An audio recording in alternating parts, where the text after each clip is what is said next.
படம் ஒரு ஐநா பிரிசன்ல ஓபன் ஆகுது. அங்க ஒரு பொண்ணை விசாரணைக்காக சில அதிகாரிகள் கூட்டிட்டு வந்து ஒரு தனி அறையில உட்கார வைக்கிறாங்க. அந்த பொண்ணுக்கு எதுக்கால 3 பேர் உட்கார்ந்துருக்காங்க. இப்ப நாங்க ஐஎஸ்ஐஎஸோட மிக மோசமான தீவிரவாதியான ஃபாத்திமா பா அப்படிங்கிற உங்களை பத்தின ஒரு இன்டராகேஷனுக்காக வந்திருக்கோம் அப்படின்னு அந்த லேடி சொல்லவும், பக்கத்துல இருந்த அதிகாரியும் சொல்லுங்க ஃபாத்திமா, நீங்க ஐஎஸ்ஐஎஸ் ஜாயின் பண்ற நோக்கம் என்ன, எதனால இவ்வளவு பெரிய தீவிரவாதி ஆனீங்க அப்படிங்கிற மாதிரி அவங்க கேள்வி கேட்கவும், உடனே அந்த பொண்ணு அழுக ஆரம்பிக்குது. சார், என் பேரு ஃபாத்திமா கிடையாது, என்னோட உண்மையான பேரு ஷாலினி உன்னிகிருஷ்ணன். கேரளாவில் இருக்க ட்ரிவேண்ட்ரம் தான் என்னோட சொந்த ஊரு. ஏதேதோ சொல்லி என்னை பிரெயின் வாஷ் பண்ணி கிட்டத்தட்ட நான் அவங்களோட கை பொம்மையா தான் இத்தனை நாள் செயல்பட்டுட்டு வந்தேன். என்னோட குழந்தை அவங்க கிட்ட மாட்டி இருக்குது, தயவு செய்து அதை மீட்டு கொடுங்க சார் அப்படின்னு கெஞ்சி அழுக ஆரம்பிக்கிறாங்க. அந்த குழந்தைய தேடிட்டு இருக்கிறோமா, உங்களோட முழு ஒத்துழைப்பு இருந்தா மட்டும்தான் இந்த கேஸ் சீக்கிரம் சால்வ் பண்ண முடியும் அப்படின்னு அவங்க சொல்றாங்க. அப்பதான் ஃபாத்திமாவும் ஒரு பிளாஷ்பேக்கை சொல்றாங்க. ஃபாத்திமாவும் இஷாக்கும் ஸ்ரீலங்கால இருந்து பிளைட் மூலமா பாகிஸ்தான் போய் அங்கிருந்து பலுஜிஸ்தான் பார்டர் வழியா ஆப்கானிஸ்தான் போறாங்க. இந்த இஷாக்கும் ஃபாத்திமாவும் புருஷன் பொண்டாட்டி பாலைவனங்களையும் மிக கொடூரமான சூரிய ஒளியும் கடந்து ஆப்கானிஸ்தான்ல இருக்கிற ஒரு இடத்துக்கு போய் சேர்றாங்க. அதுதான் இஷாக்கோட வீடு. அதே சமயம் வெளியே உட்கார்ந்திருந்த ஒரு நக்சல் குரூப் அவங்களோட ஃபியூச்சர் பிளானை பத்தி பேசிட்டு இருக்காங்க. எப்படி இஷாக்கும் ஃபாத்திமாவும் போராட்டங்கள்ல ஈடுபடணும், ஒரு ஜிஹாத உண்டு பண்ணணும் அப்படிங்கிறத வெளியே உட்கார்ந்துட்டு இருக்க சிலர் இஷாக்கு சொல்லி கொடுத்துட்டு இருக்காங்க. அதே சமயத்தில் உள்ளுக்குள்ள ஃபாத்திமா கூட இஷாக்கோட ஃபேமிலி ரொம்ப அன்பா பழகவும் ஃபாத்திமாக்கு பழைய நினைவுகள் வந்துடுது.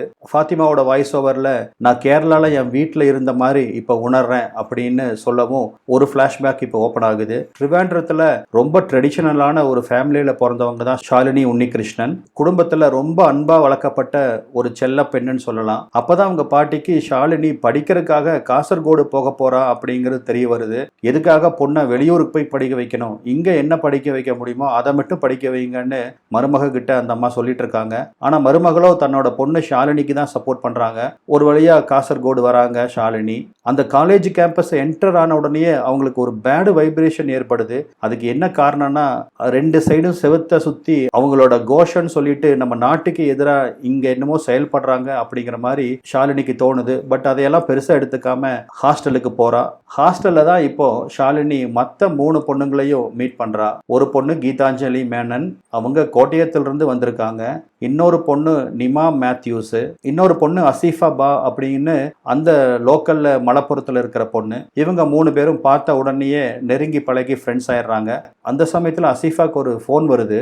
போனை எடுத்துட்டு வெளியே போன அசீஃபாவோட மூஞ்சி அப்படியே விகாரமா மாறுது. இப்பதான் அவளோட வில்லத்தனம் நம்மளுக்கு தெரிய ஆரம்பிக்குது. யாருகிட்டவோ ஃபோன் பேசுறா. 3 பேர் இருக்காங்க, பத்திரமா ஹேண்டில் பண்ணுங்க, நான் இப்ப கொஞ்ச நேரத்துல கூட்டிட்டு வந்துருவேன், புரிஞ்சுதா அப்படிங்கிற மாதிரி போனை கட் பண்றா. அதே சமயத்துல பாத்தீங்கன்னா ஒளிஞ்சிருந்து ஒருத்தன் கீதாஞ்சலிய, நிமாவை, ஷாலினிய 3 பேர்த்தையும் ஃபோக்கஸ் பண்ணி போட்டோ எடுத்துட்டே இருக்கிறான். போட்டோ எடுத்தவன் யாருகிட்டவோ அதை இன்ஃபர்மேஷன் கொடுக்கறான். அந்த போட்டோவையும் வாட்ஸ்அப் அனுப்புறான். இப்போ இந்த பிரசன்ட் சிச்சுவேஷன்ல காமிக்கிறாங்க. இந்த பொண்ணை விசாரிக்கிறத செல்லுக்கு வெளியே இருந்து பீட்டர்னு ஒருத்தர் கேட்டுட்டு இருக்கிறாரு. அவர் ஐநா சபையோட முக்கிய அதிகாரி. அப்பதான் அவருக்கு ஏதோ ஒரு போன் வருது. போனை அட்டன் பண்ணவருக்கு முகம் மாறுது. போனை வச்சுட்டு விசாரணையை குறுக்கிட்டு, நீங்க திரும்ப திரும்ப ஷாலினி ஷாலினின்னு சொல்றதுனால நீங்க ஷாலினி ஆயிட மாட்டீங்க, ஷாலினி அப்படின்னு ஒருத்தர் இல்லவே இல்லை அப்படின்னு சொல்லவோ, சார் எனக்கு ஒரு சான்ஸ் கொடுங்க, நான் ஷாலினி தான், நான் ஃபாத்திமா கிடையாது அப்படின்னு எத்தனையோ அழுது கெஞ்சி பாக்குறாங்க. ஆனா அவங்க யாருமே நம்புற மாதிரி இல்லை. அப்பதான் பீட்டரும் சொல்றாரு, இந்தியாவில இருந்து எங்களுக்கு இன்ஃபர்மேஷன் வந்தாச்சு, ஷாலினின்னு அங்க யாரும் கிடையாது.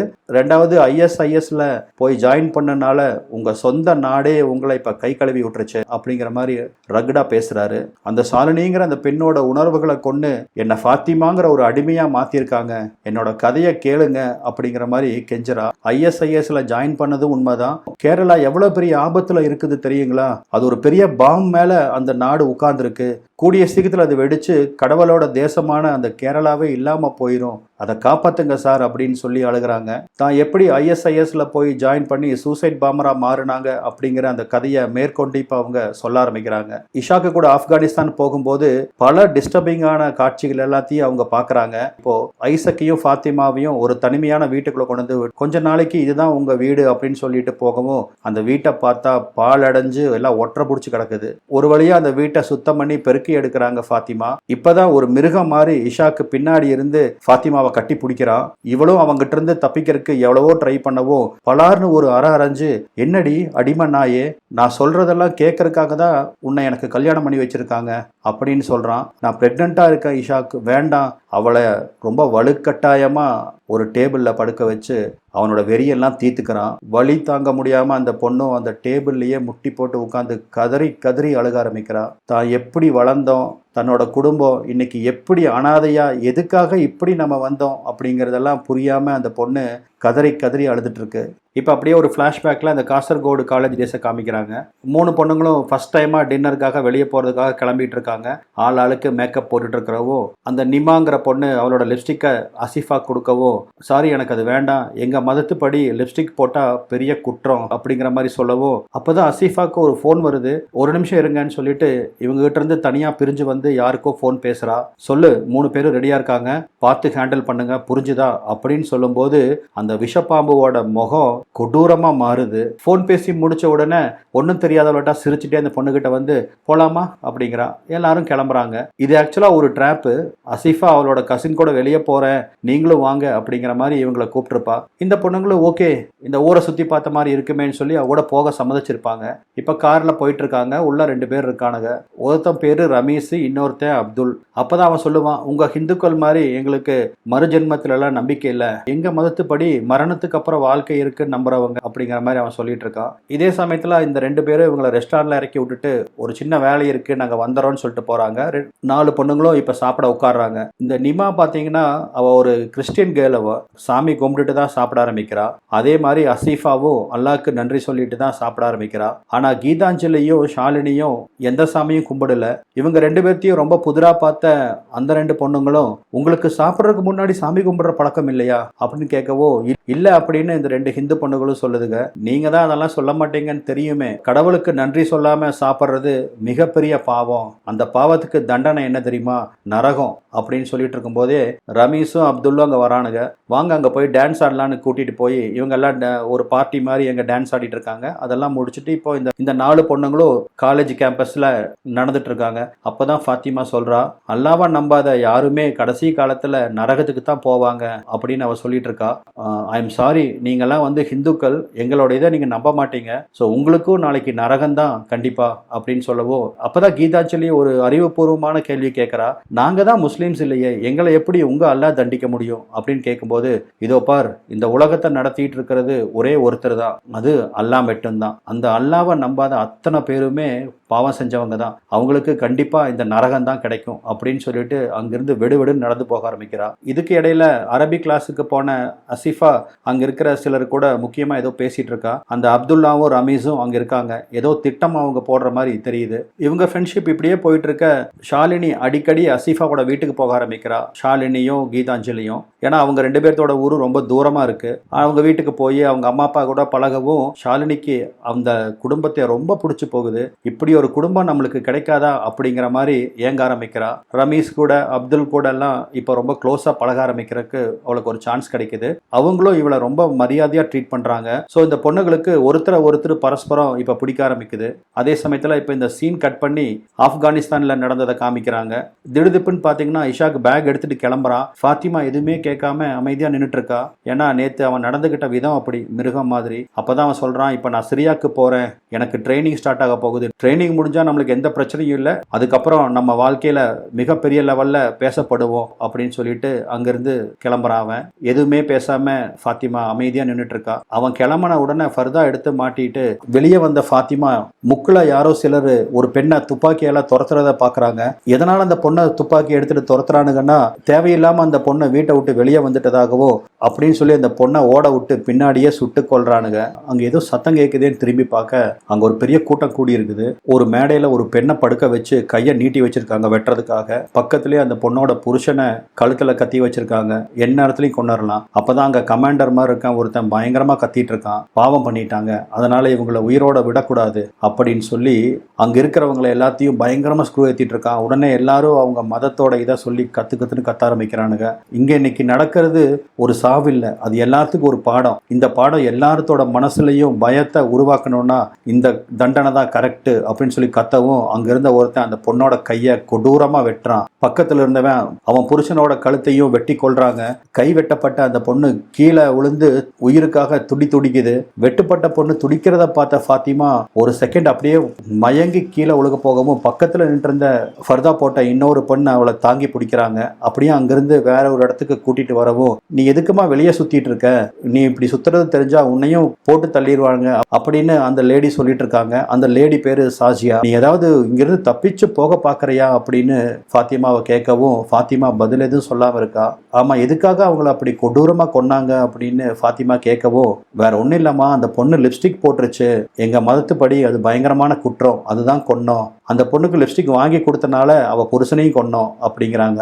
என்னது, ஒரு லிப்ஸ்டிக்காக இப்படி கொடூர கொலையா அப்படின்னு இதை கேட்டு ஃபாத்திமா ஆடியே போயிடுறா. இப்போ ஃபாத்திமாவோட காலேஜ் டேஸை காமிக்கிறாங்க.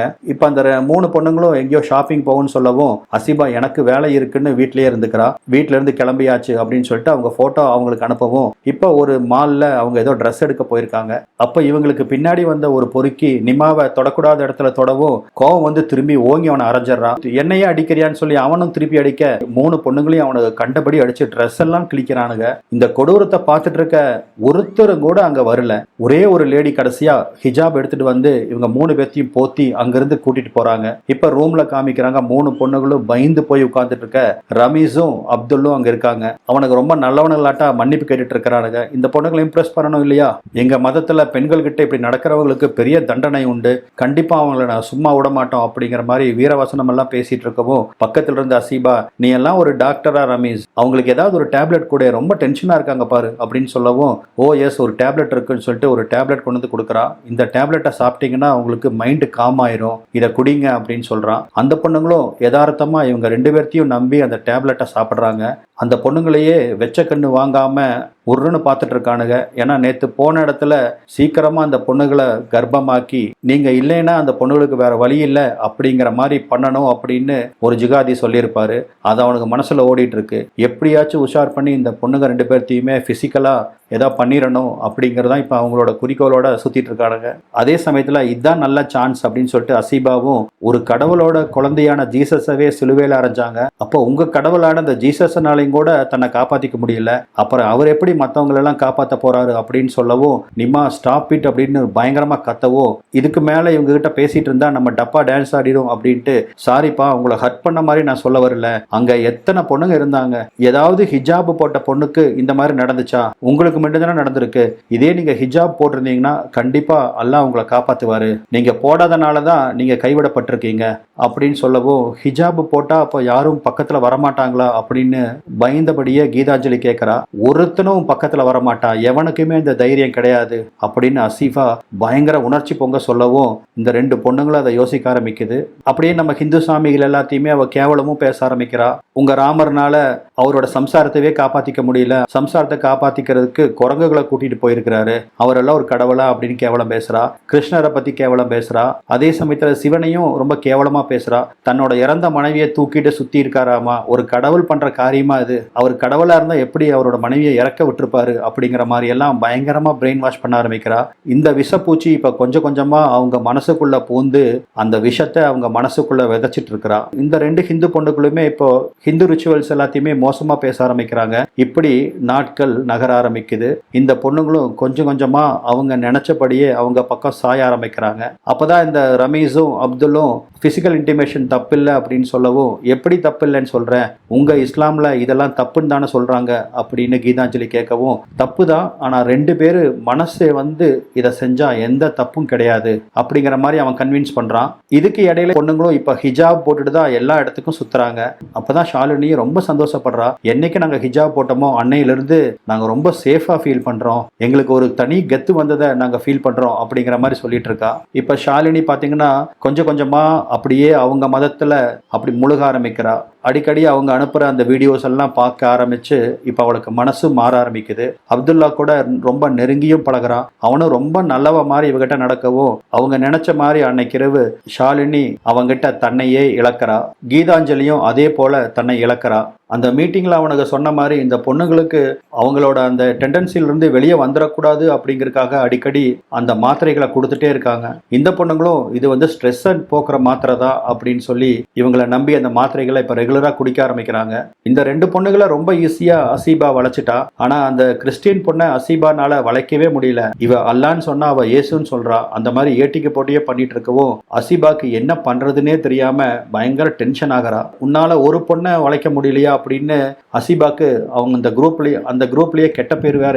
அப்பதான் இன்ட்ராகிரேட் பண்ணிட்டு இருக்க அந்த ஆபீசர்ஸ் இவ அந்த போதை மருந்து பத்தி சொல்லவும் பயங்கர ஷாக் ஆகுறாங்க. அதெல்லாம் ரொம்ப கொடூரமான மாத்திரையாச்சு அப்படின்னு சொல்லவும் அவங்களுக்கு தேவை இமீடியட் ரிசல்ட். எங்களுக்கு என்ன நடந்தா என்ன, அப்படிதான் நாங்க ஒவ்வொரு தடவையும் சொல்லப்பட்டு மூளைச்சலவை செய்யப்பட்டோம் அப்படின்னு இப்ப ஃபாத்திமாவா இருக்க ஷாலினி சொல்லிட்டு இருக்கா. இப்ப அடுத்த சீன்ல அந்த ஆப்கானிஸ்தான்ல நடந்ததை காமிக்கிறாங்க. ஷாலினிக்கு இப்ப பெயின் வருது, அவங்களுக்கு இப்ப குழந்தையும் பிறக்குது. இப்பதான் ஒரு பழைய நிகழ்ச்சியை காமிக்கிறாங்க. ஒரு தடவை ஷாலினி வீட்டுக்கு வரும்போது அவங்க அம்மா பூஜை செஞ்சு பிரசாதத்தை ஷாலினி கிட்ட கொடுக்கவோ, நீயும் உன் கடவுளும் எனக்கு இதனால நம்பிக்கையே இல்லை, நான் அல்லாவை மட்டும்தான் நம்புறேன் அப்படிங்கிற மாதிரி அவ சொல்லவோ அவங்க அம்மாவுக்கு பயங்கர டென்ஷன் ஆயிரும். பலார்னு ஒரு கன்னத்துல ஒரு அற வைப்பா. நீங்களே யோசிச்சு பாருங்க, அரும்பாடுபட்டு ட்ரெடிஷனலா வளர்த்தப்பட்ட பொண்ணு திடீர்னு இப்படி பாதம் மாறி போச்சுன்னா அந்த குடும்பத்துல பெரியவங்களோட மனநிலைமையெல்லாம் எப்படி இருக்கு? அந்த மாதிரி தான் இவங்க போயிட்டு இருக்காங்க. கீதாஞ்சலியும் இதுக்கு சலச்சவை இல்லை. அவளும் ஹிந்து கடவுள்களை ரொம்ப மோசமா தான் பேசிட்டு இருக்கா. இந்த சமயத்துல ஒரு நாள் ஷாலினி பிரெக்னெண்டா இருக்குது தெரிய வருது.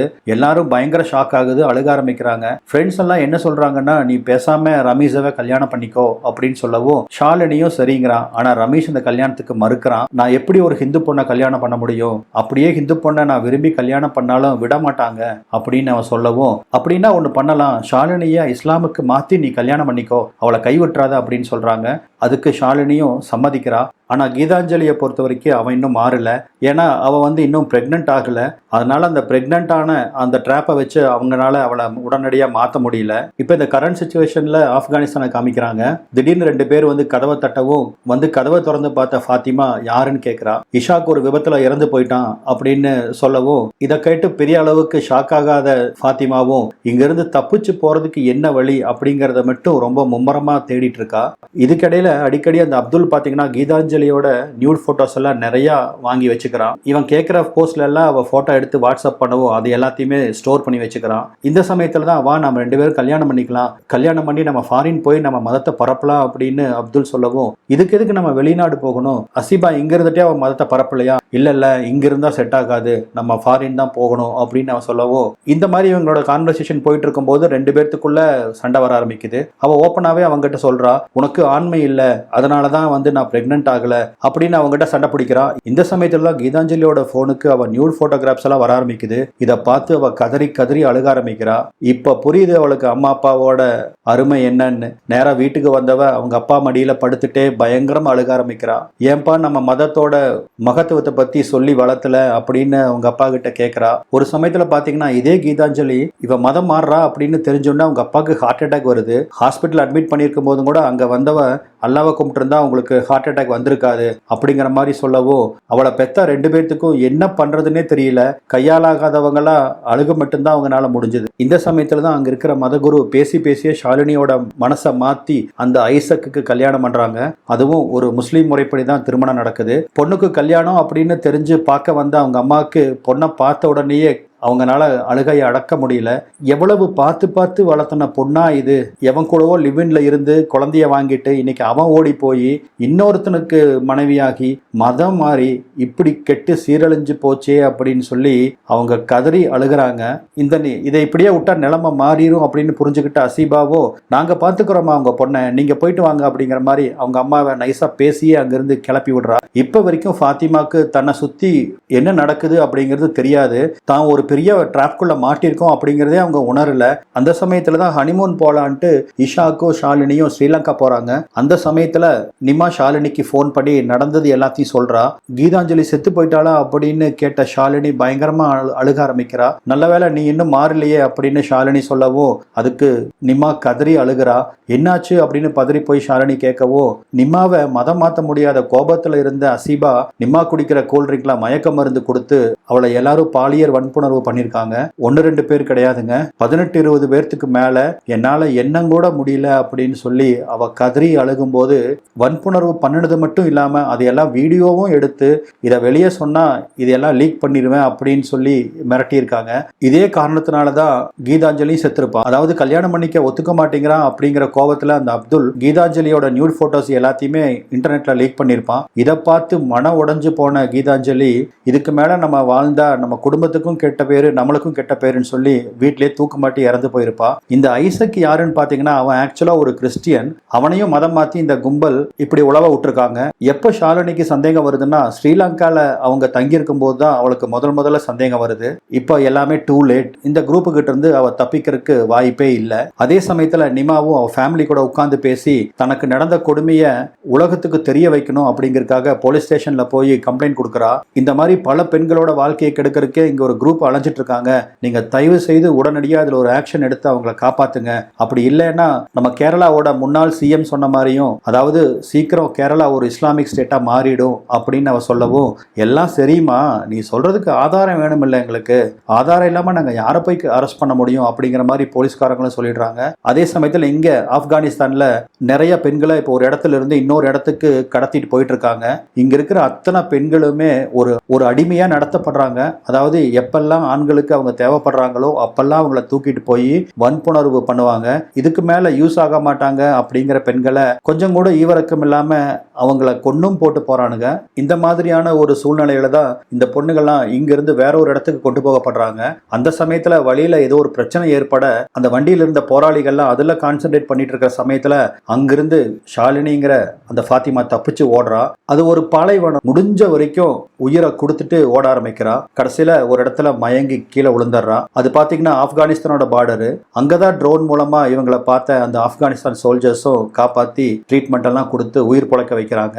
இன்னைக்கு இந்த விசாரணையும் நடந்துட்டு இருக்கு. நான் எங்க அம்மா கிட்ட பேசணும் ப்ளீஸ் அப்படின்னு சொல்லி ஷாலினி கேட்கவும் அங்க இருக்கிற சோல்ஜர்ஸும் அவங்க மேல இறக்கப்பட்டு அவங்க அம்மாக்கு ஃபோன் பண்ணி தராங்க.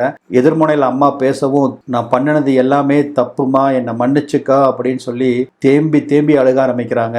நான் மீண்டும் நம்ம நாட்டுக்கே வருவேன், நம்ம ஊருக்கே வருவேன், உங்களையெல்லாம் வந்து பார்ப்பேன் அப்படின்னு சொல்லி ரொம்ப உணர்ச்சி பூர்வமா பேசுறாங்க. இதோட இந்த படமும் முடியுது.